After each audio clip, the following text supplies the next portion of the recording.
Good morning, folks.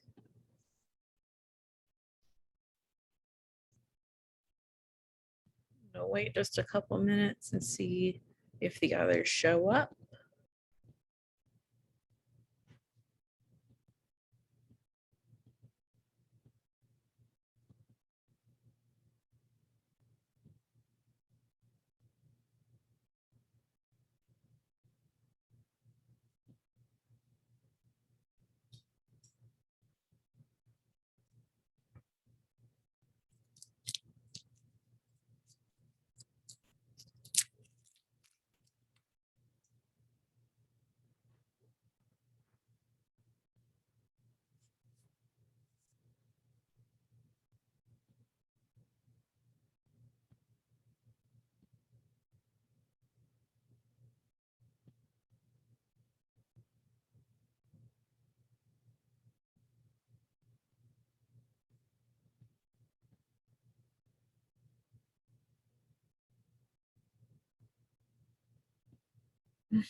Well, what in the world?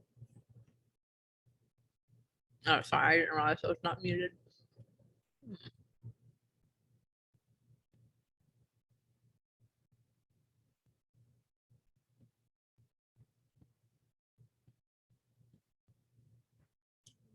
Hey.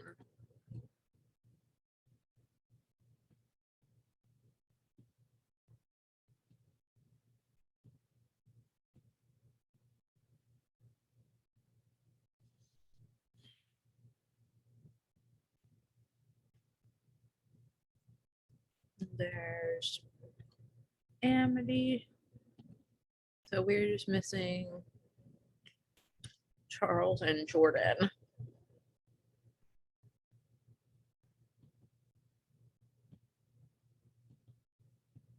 Maybe they'll show up. Okay. So the first thing we're going to do, we're going to move from the last couple of weeks we've talked about diction and detail and imagery. This week we're going to focus on syntax, which I personally think can be the hardest one to kind of wrap your head around. Just because we're always using some sort of syntax and we usually don't really think about it unless we are doing some kind of writing. And even then, we might not necessarily think about it. But syntax is more or less the arrangement of words or sentences. You can do a lot of stuff with syntax that you probably are not even thinking about. So we're going to look at a couple things this week that help us actually be thinking about this more and think about like what sort of effects can be made through the choices you make with syntax. So I'm going to share my screen for a second. We're going to look at this one little paragraph from Virginia Woolf, who's a very famous writer from the 20s, teens and 20s. And this is a thing called How Should One Read a Book, which is interesting. So if we look ahead at our questions, the first thing we're going to look at is the different types of sentences. There's one exclamatory sentence, and so you're going to need to pay attention to what that is and what's the effect. Why does she choose to do this one exclamatory sentence? Which, if you haven't heard the term exclamatory sentence in a long time, it just means one that ends in an exclamation point. And then we're going to look at sentence length. Are the sentences short, medium, long? And how is the meaning of the passage reinforced and clarified by sentence length? Okay. It says, the impact of poetry is so hard and direct that for the moment there is no other sensation except that of the poem itself. What profound depths we visit then. How sudden and complete is our immersion. There's nothing here to catch hold of, nothing to stay us in our flight. The poet is always our contemporary. Our being for the moment is centered and constricted as in any violent shock of personal emotion. So right off the bat, what I'm noticing is like, not only there's an exclamation point, there's dash, there's semicolon, there's ellipses. She's doing a lot of stuff with punctuation, which contributes to the syntax. So first of all, what is the exclamatory sentence in here?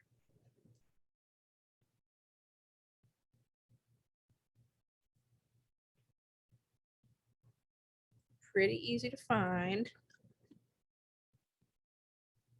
Which one ends in an exclamation point?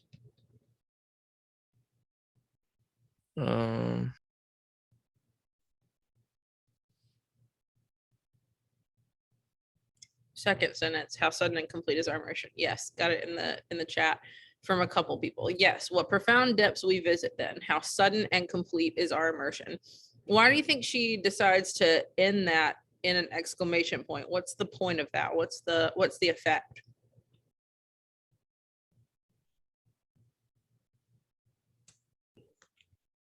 Wouldn't it be like just more like upfront or more intensely said, I guess? Yeah, I'd say intense is a good word for it.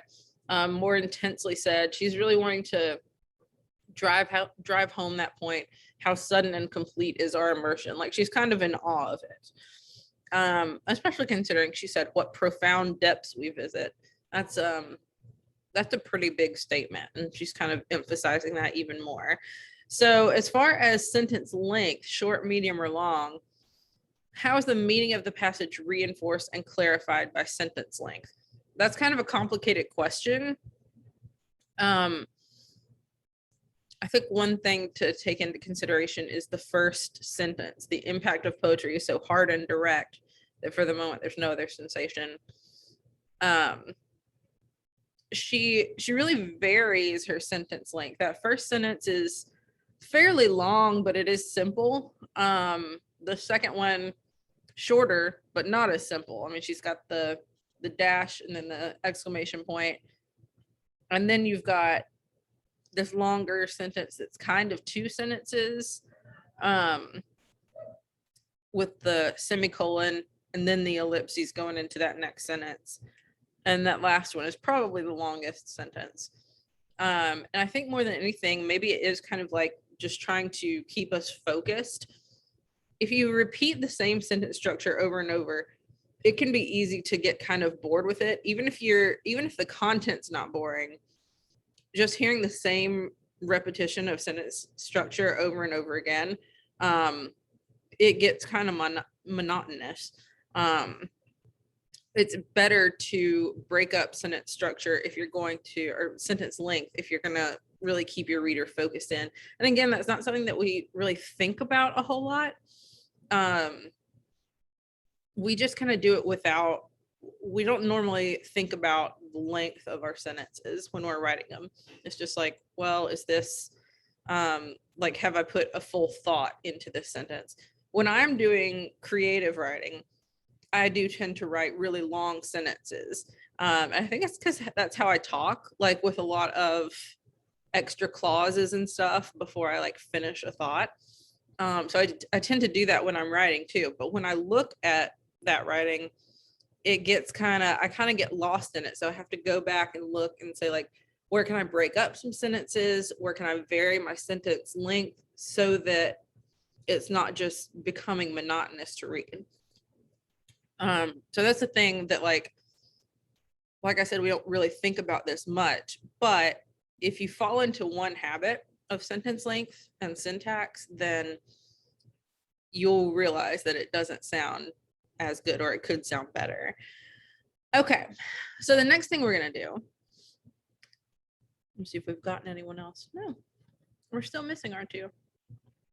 We're gonna do our first vocabulary unit of the year.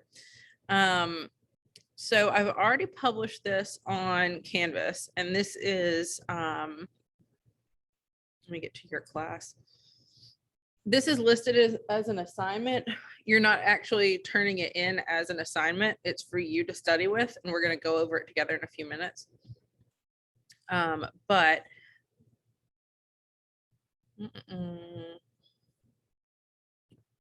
there you go. Now it's published. It's called Angela's Ashes Vocabulary, which is the name of the book that we will start reading, I think, next week. I don't think we'll get to it this week. But I've also got to open in another thing. I'm going to share this with you. It's published now. The module was not published. I'm just going to go through the words with you. And then I'm going to give y'all a few minutes to work on completing these sentences. There's one sentence for each word. Some of these words you will have heard before, some of them you won't, or probably not anyway. You'll probably kind of notice that there's a little bit of a religious theme with these words, and that's because the book we're going to read is very focused on this Catholic family. Like Catholicism is very big for them. Okay, so the first word is loquacious, which is a fun word to say. That just means you talk a lot, chatty. The second word is pompous, which is irritatingly self-important or arrogant. 3 is piety, and you may have heard the word pious before. This is just the noun version of it. It's the quality of being religious or reverent. Yearn, I'm sure you've heard yearn before. To have an intense feeling of longing for something, typically something that you've lost or been separated from. Now, you might not have heard the word beholden before. It is an adjective, like I am beholden to you. It means owing thanks or having a duty to someone in return for help or a service. So like if you do me a favor, then I am beholden to you. I kind of like owe you one. Number 6 is just pronounced mean, like you're really mean. But it's a noun, and it just means a person's look or manner, especially one of a particular kind, indicating their character or mood. So if I come in and you've got like a grumpy mean, I can tell you're probably not in a good mood. Number 7 is perfidy, which is deceitfulness or an act of treachery. Number 8 is creed, and that's a system of Christian or other religious belief, a faith, just your system of beliefs. Litany, that is a resonant or repetitive chant, especially religious. And they're like, I'm not Catholic, but I think they like repeat litanies, or like the priest will give a litany. I don't really know how it works. Pagan is number 10, again, another religious term. And actually, now that I look at that,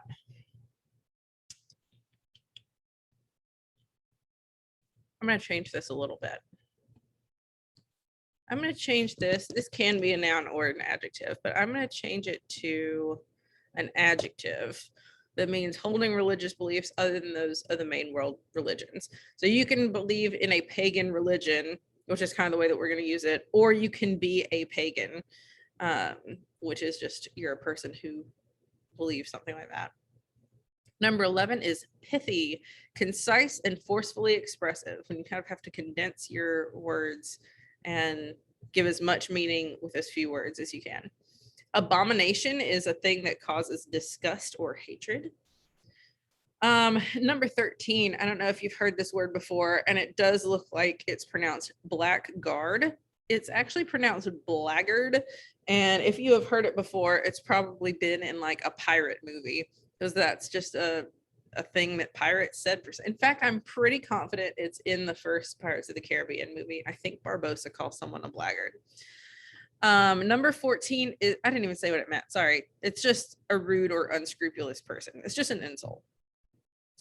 Number 14 is chaste, which means pure and innocent in thought or act or virtuous. And I kind of just want to like draw your attention here to chaste, number 14, and piety, number 3, can be sort of, people can get confused on those, but just keep in mind that piety is a noun and chaste is an adjective. If we had pious instead of piety, it would be even more confusing, but with this, I think we should be okay. And then lastly, adroit, which means clever or skillful in using the hands or mind. So like you might be adroit at driving. I'm not. I'm very adroit at proofreading and editing. So we've got 15 sentences here. They are not in the order of these words, but I'm going to give you guys about 10 minutes. For the record, usually my my vocabulary units are 10 words. This one just had a lot, and we'll have a quiz on it quiz on these words Friday, but we'll review before then. So I'm going to give you guys like 10 minutes to work on these, and then we'll go over them together. All right.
Hey guys, we just went over a new vocabulary unit. So we went over the words together, and there's a complete the sentences part, and I'm just giving y'all a few more minutes to work on that, and we'll go over it all together in a few. Okay.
Okay, I didn't actually even intend to give you quite that long, but Mr. Nykirk came in here and was getting upset with me because my fantasy football team is doing a lot better than his. So I feel kind of proud about that, even though I don't understand anything about fantasy football. If I can beat Mr. Nykirk, I'll be really happy. Okay, so let's go over these sentences, and you guys can either just call out the answers or you can put them in the chat, either way. But keep in mind, this is not for a grade. This is for you to study with. The sentences may change a little bit for the test, but maybe not. I'm trying to think. My class last year that did this had different sentences, but we'll see. Okay, so the first one, nuns and monks both take vows to ensure that their actions remain as blank as God would expect of his most pious followers. What do we think? I'm not sure. Not sure. Let's see. Nuns and monks, they take vows of like chastity, vows of poverty, vows of silence sometimes to try to keep themselves as like pure for God. Chaste. Yes. Chaste. Yes. Same thing. Same thing. And I think some people pronounce it differently. So that's fine. It is chaste or chaste. Is it like chastity? It is like chastity. Okay. That's Exactly. what I was thinking. Yep. Okay, number 2, her family lived by a specific blank, one with strong beliefs.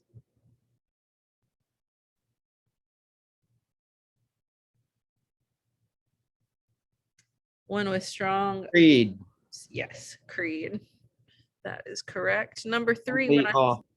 huh? Nothing. When I saw his downcast expression and gloomy blank, I knew he had not gotten the job he wanted.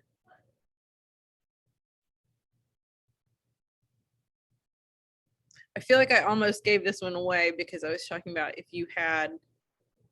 Oh, hi. No, I'm glad that you I'm glad that you messaged me. Mine or mine. that you had come. Mine. One of or however you pronounce it. Yeah, when I you weren't here when I went over the words, but it's just pronounced like mean, like you're being really mean. And so Charles, just to kind of catch you up, we got a new vocabulary list. It's published on Canvas and it's listed as an assignment because there's complete the sentences, but we're going through those right now. So if you want to go ahead and open that up and just kind of like know what the answers are, you can go back through later and take a closer look at the words, and we'll have a quiz on Friday. So we're on number 4. He is normally a shy person, but he became pretty blank.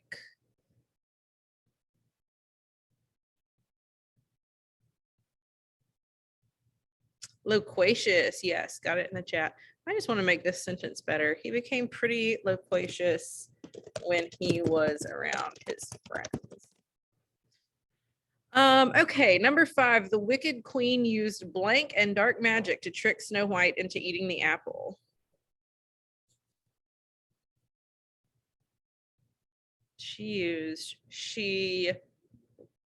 became like an evil old witch, but she wasn't really. So she was being kind of deceitful. Yes, perfidy. Got it. Okay, number 6, Junie Kim, who you all know, or most of you know, is particularly blank at playing the piano.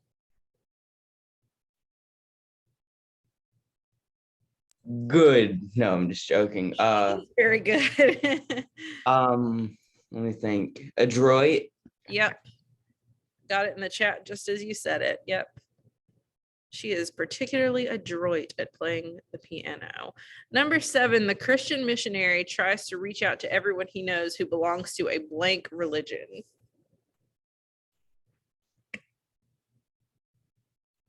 Pagan. Mm-hmm.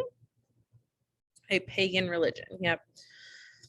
All right, I'm gonna sit back now. Let other people do it. Okay. Yeah, guys, it doesn't need to be just Jordan. But to be fair, I am getting several answers in the chat, just private chats. So I recognize that others of you are trying as well. He blanks to do a lot of traveling when he retires, since his job has prevented him from taking vacations for many years.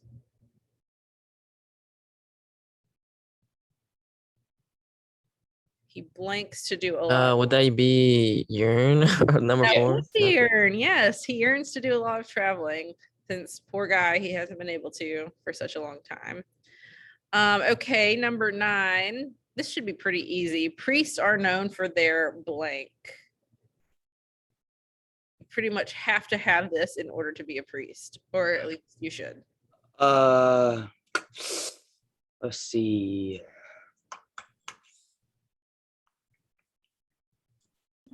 Litany. Yes, probably. It's not litany, even though that's a good guess, because it is, yes. Beholden. It's piety, actually. I got that. In the chat. Sheesh. That's My okay. bad. Okay. I totally skipped over that one.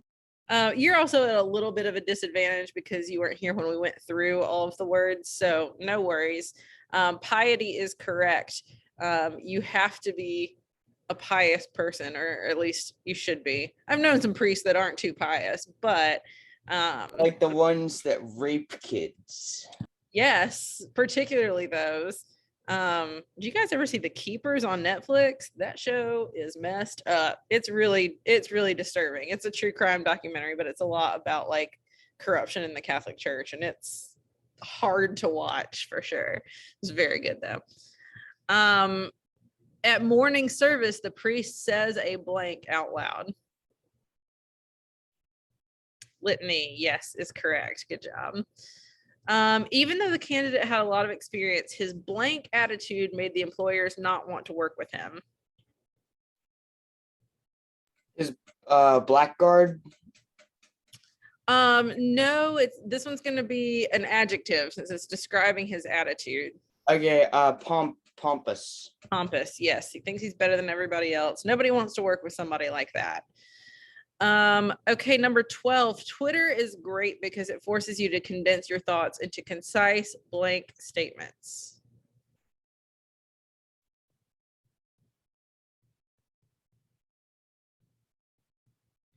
You can only use a certain number of characters on Twitter, so you have to keep it, yes, pithy. I got in the chat, pithy, which is a weird word, but I think it's in plants or something. The pith is like the middle of it, the center, and so there's some kind of connection there with the root word. Like if it's pithy, you have to get to the center of what you're trying to say. Okay, number 13. She doesn't want to be blank to anyone, so she never accepts help.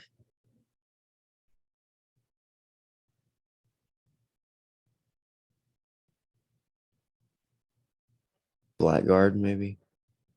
Not blackguard.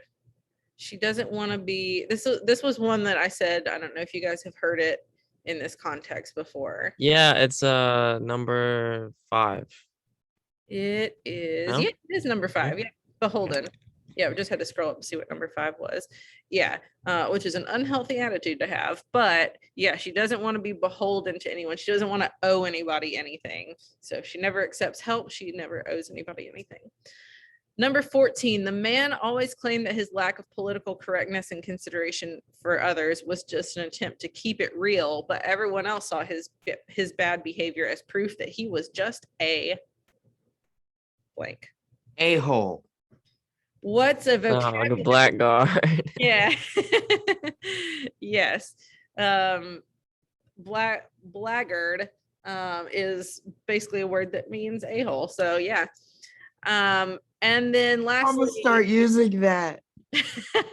instead of, that's a good idea. Yes. Again, you weren't here when I went over them, but I said, like, if you've ever heard that word before, it's probably in like a pirate movie, because that's just it's a pirate word for some reason. Like I'm pretty sure Barbosa says it in the first Pirates of the Caribbean movie. It's just a strange one. And yes, I already have the answer in the chat for the last one. The boy's parents saw lying as an abomination and would punish him every time he was caught in a lie. Okay, does anybody need to go back over the answers to any of them? Yeah, I didn't get number 9. That's Number the only one I 9. didn't. Here. Number 9, priests are known for their piety. Oh. And you said number 15 is what? Number 15 is abomination. Any other ones? 13 is she doesn't want to be beholden to anyone.